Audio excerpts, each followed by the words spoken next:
Ada yang mual diare dan ada juga yang mengalami fesesnya warna putih. Kalau penyakit asam lambung itu kan fesesnya kadang hitam atau merah ya, atau ada juga yang kayak coklat gitu. Tapi kok fesesnya bisa sampai warna putih dan itu nggak mengandung serat. Kenapa ya? Ini aku bakal sharing pengalaman salah satu teman kita. Pastikan kalian nonton videonya sampai selesai. Bantu aku subscribe, like, comment, dan share.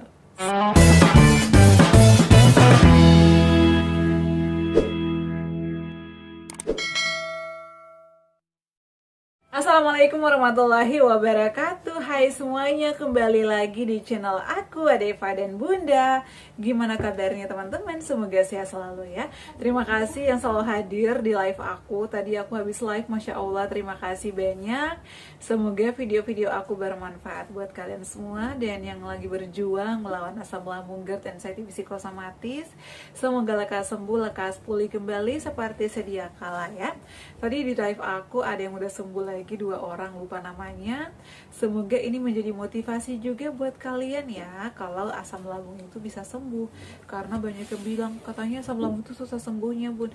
Itu tergantung dari manusianya. Jadi yang sering bertanya-tanya apakah asam lambung bisa sembuh, bisa dong ya. Yang penting kita terapkan pola makannya, pola pikirnya, pola hidup sehatnya. Jadi kalau misalnya kalian udah tahu nih ada asam lambung atau ada mah, jangan bandel-bandel ya. Makanannya jangan berlebihan, harus diperhatikan dan harus sadar diri. Asam lambung itu bisa terjadi sama siapa aja dan terjadi kapan aja. Jangan kayak teman aku kemarin yang udah kena asam lambung dan setelah diperiksa, setelah di USG ternyata ada kayak radang ya, iritasi lambung itu merah-merah. Dan yang menyeramkan lagi, dia itu fesesnya atau BAB-nya sampai warna putih. Biasanya pejuang asam lambung itu fesesnya itu adalah merah atau hitam. Tapi ini temanku, dia fesesnya itu sampai putih. Makanya dia itu seorang perawat juga. Setelah diperiksa itu kayak nggak ada seratnya gitu loh teman-teman. Karena selama ini ya kurang lebih bertahun-tahun ini dia tuh makannya nggak teratur, suka menunda-nunda waktu makan, kemudian suka makan gorengan, makan sambal. Itu pokoknya pola hidupnya itu nggak teratur gitu. Makanya dia baru ngerasain sekarang dan nyesal karena pola hidup sebelumnya itu nggak, kurang baik. Dan saat ini dia mulai pemulihan setelah USG karena fesesnya putih ya, atau BAB-nya putih, makanya besok akan dilakukan lagi pengecekan lab, takutnya ada apa. Tapi setelah dipelajari sih sama suaminya, kebetulan suaminya juga perawat, katanya kalau nggak liver itu mengarah ke empedu. Jadi harus hati-hati teman-teman, please ya. Jaga pola makan, jaga kesehatan, terapkan pola hidupnya, pola makannya. Nggak usah makan pedas dulu deh ya, yang penting sehat. Kalian jangan takut gendut. Kenapa dia jarang makan? Karena takut gendut, karena memang berat badannya itu ya udah 60 lebih. Jadi dia tuh kayak takut gitu terlalu gendut. Tapi daripada sakit, mendingan makan. Jadi kalau mau diet, teman-teman, diet sehat.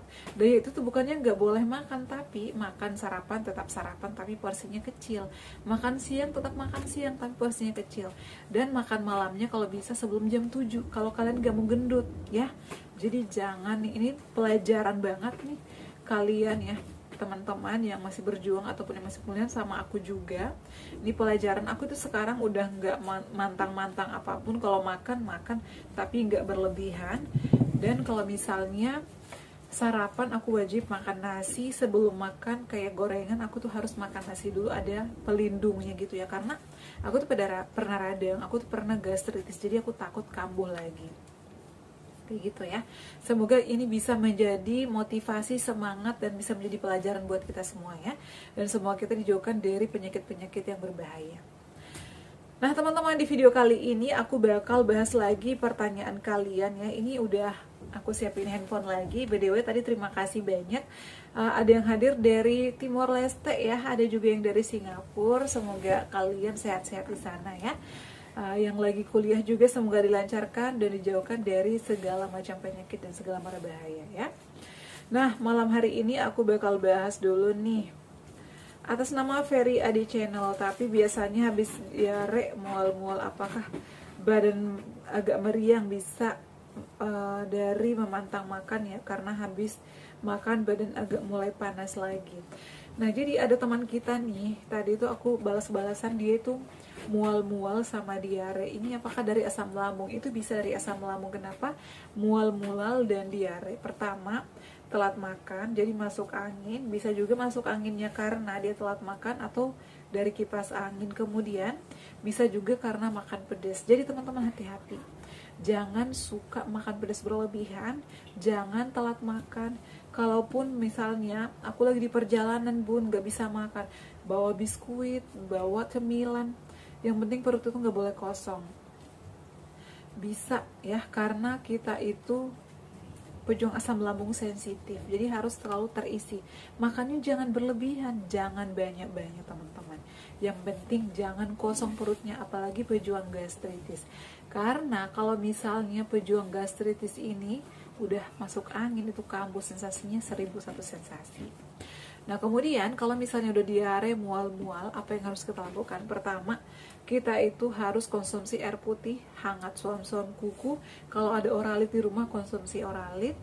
Kalau nggak ada, ambil air gula, pakai air hangat, suam-suam kuku, diaduk dengan gula setengah sendok aja, dan kasih garam sejemput aja sedikit. Konsumsinya setelah makan nasi. Makan nasinya jangan yang lembek-lembek dulu. Kalau bisa makan yang padat. Aku tuh biasanya kepal nasinya, aku tambahkan ayam ataupun ikan, kemudian makan dikunyah halus. Makannya jangan banyak-banyak, yang penting terisi perutnya. Istirahatnya yang cukup, bisa dipijit tapi jangan dikerik ya. Kalau mau dikerik jangan sering. Kalau aku dikerik dulu tuh kadang 6 bulan sekali. Karena kalau misalnya makin kita dikerik, itu nanti gampang masuk angin. Atau bisa konsumsi jahe. Jahe ini juga anti radang, anti mual, anti kembung. Secara konsumsinya setelah makan aja, jangan dalam keadaan perut kosong. Istirahat yang cukup, balurin seluruh badannya minyak aromaterapi atau minyak kutus-kutus, minyak kayu putih. Jadi jangan begadang. Pakai jaket yang tebal, pakai selimut kalau mau tidur, pakai kipas angin, pantulin ke tembok. Jadi pantulan dari tembok yang mengenai badan kalian, jangan langsung dari kipasnya, karena itu kurang bagus buat kesehatan kita. Kayak gitu ya. Ada Rohit berkelana, aku kurus banget bun saat kena asam lambung. Ini banyak dialami oleh pejuang asam lambung, karena pertama adalah makanan itu kan kita masih sedikit, porsinya kecil. Kemudian yang kedua, makanan-makanan yang masuk itu tidak diserap oleh tubuh karena pencernaannya lagi terganggu atau belum sembuh, lambungnya masih terganggu. Jadi kalian jangan takut. Cara mengatasinya gimana? Kita harus makan sering, porsi kecil, bisa ditambah porsinya kalau lambungnya udah enakan. Kemudian konsumsi air putih yang cukup, terapkan olahraga. Kalau misalnya udah nggak peri-peri, saran aku bisa konsumsi susu es Ergomilku kayak gini ya. Konsumsi ini tapi setelah makan, bisa di pagi hari. Kalau sarapannya jam 7, bisa konsumsi ini jam 9. Aku tuh biasanya konsumsi ini 2 jam setelah sarapan atau makan.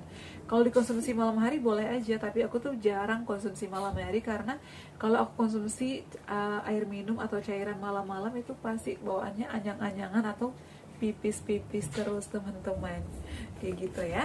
Kemudian istirahat yang cukup, jangan stres, jangan begadang, atur pola pikirnya juga, karena pikiran itu juga bisa menambah kita makin kurus.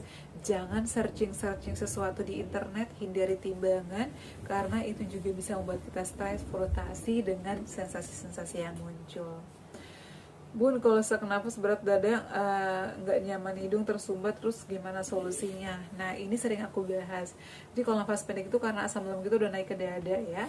Cara mengatasinya, jangan telat makan, kemudian makannya sedikit porsi kecil, dikunyah halus, lakukan pernafasan diafragma, duduk tenang, tenangkan pikiran, konsumsi air putih, atur nafas. Caranya, tarik nafas dalam-dalam, tahan beberapa detik, hembuskan melalui mulut secara perlahan-lahan.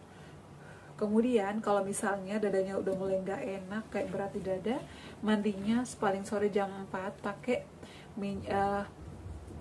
pakai air hangat, suam-suam kuku.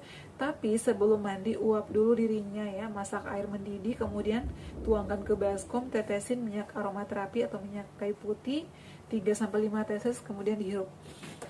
Itu plong di dada, enakan di dada, dan nafas kita juga plong. Setelah itu kalau misalnya air udah suam-suam kuku, lanjut mandi. Setelah mandi balurin badan lagi aromaterapi atau minyak kayu putih, dan setelah itu istirahat yang cukup ya. Konsumsi jahe itu bagus. Jangan makan terlalu malam juga, makannya paling malam jam setengah 7 atau jam 7 ya. Kemudian ini juga ada tadi teman-teman kita yang dari Timor Leste. Bun, sudah makan sedikit tapi sering bun, tapi karena mudah kenyang, mudah lapar juga. Itu karena perencernaannya belum normal. Jadi kenapa sih kita udah banyak makan tapi masih lapar aja? Udah makan sering bun, dikunyah halus, karena memang pencernaannya lagi terganggu. Jadi caranya tetap aja makannya sering, porsi kecil, dikunyah halus. Karena kalau misalnya pencernaan kita udah mulai membaik, itu bakal normal lagi dan bisa dicerna dan bisa diserap oleh tubuh. Jadi kita tuh nggak selalu kurus, bisa berat badan saya bisa naik. Assalamualaikum Bunda, kenapa ya kadang lemas perut, perih, pemandangan buram gitu. Nah, jadi kalau perut perih ini bisa dari kayak radang ataupun iritasi gitu ya, kayak temanku kemarin tuh merah-merah. Jadi jangan makan yang kasar-kasar, makannya lembut aja kayak bubur. Badan lemas ini biasanya karena kita kekurangan cairan, kekurangan vitamin, kurang nutrisi juga. Jadi perhatikan juga menu-menunya. Kita boleh makan sayur, ikan, kemudian ayam, tapi perhatikan cara mengolahnya. Istirahat yang cukup, konsumsi air putih yang cukup, konsumsi vitamin kayak B kompleks, neurobion atau blackmores, bisa juga ke Enervonse. Yang penting konsumsi vitaminnya itu adalah setelah makan, jangan dalam keadaan perut kosong. Kalau aku biasanya konsumsi vitamin di malam hari setelah makan ya. Kalau makannya jam 5, aku biasa konsumsi vitaminnya setengah 7 ya, kayak gitu. Kemudian ini ada sering sendawa, itu karena produksi asam lambungnya naik, begah, jadi gas. Jadi jangan telat makan, karena kalau telat makan itu jadi gas teman-teman, jadi harus hati-hati ya. Nah, kemudian kalau misalnya masih hidung tersumbat, itu biasanya karena batuk pilek, itu juga bisa efek dari asam lambung. Jadi sering hirup uap air ya, diuap aja, tetes minyak kayu putih, kemudian konsumsi jahe itu juga bagus. Nah, ada dari Timor Leste, terima kasih yang udah hadir. Udah sering 1 minggu ini gak pernah ada sensasi maghrib tadi perih, tenggorokan mengganjal. Penyebabnya apa? Karena makan kuah apem. Kuah apem itu terbuat dari apa ya? Kalau misalnya tape jangan dulu ya.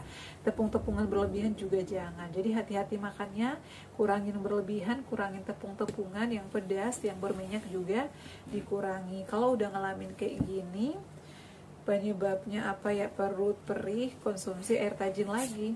Tiap pagi sebelum sarapan konsumsi air tajin dulu 30 menit agar sensasi perihnya ini menghilang.